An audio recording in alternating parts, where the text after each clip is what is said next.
Happy 17th day of Advent. Today we hear about Elisha healing Naaman, as represented by this hand and the dove.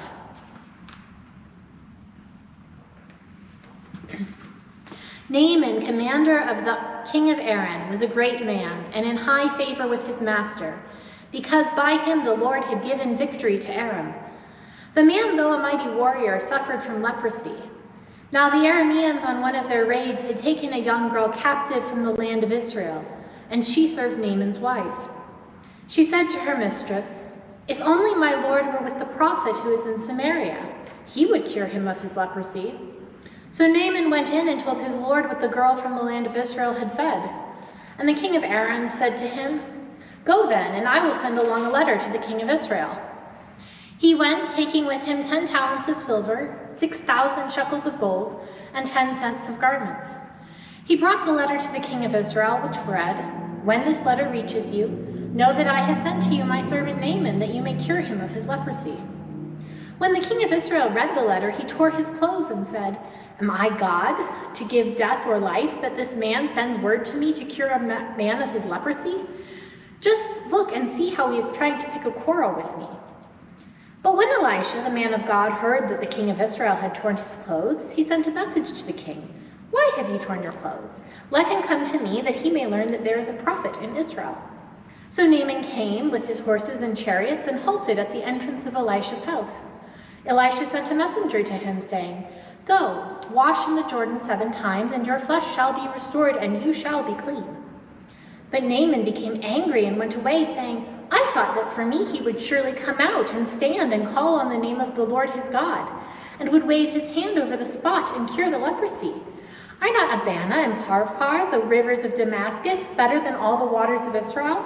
Could I not watch in them and be clean?" He turned away and went away in a rage. But his servants approached and said to him, "Father, if the prophet had commanded you to do something difficult, would you not have done it? How much more when all he said to you was wash and be clean?" So he went down and immersed himself 7 times in the Jordan, according to the word of the man of God, and his flesh was restored like the flesh of a young boy, and he was clean. Then he returned to the man of God, he and all his company, and he came and stood before him and said, "Now I know there is no God in all the earth except in Israel. Be pleased to accept a present from your servant." But he said, "As the Lord lives, whom I serve, I will accept nothing." He urged him to accept, but he refused.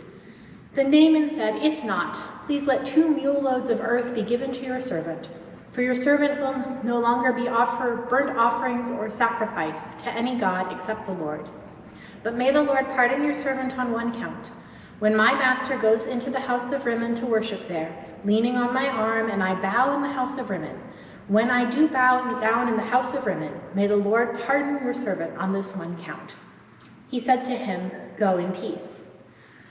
But when Naaman had gone from him a short distance, Gehazi, the servant of Elisha, the man of God, thought, "My master has let this Aramean Naaman off too lightly by not accepting from him what he offered. As the Lord lives, I will run after him and get something out of him." So Gehazi went after Naaman.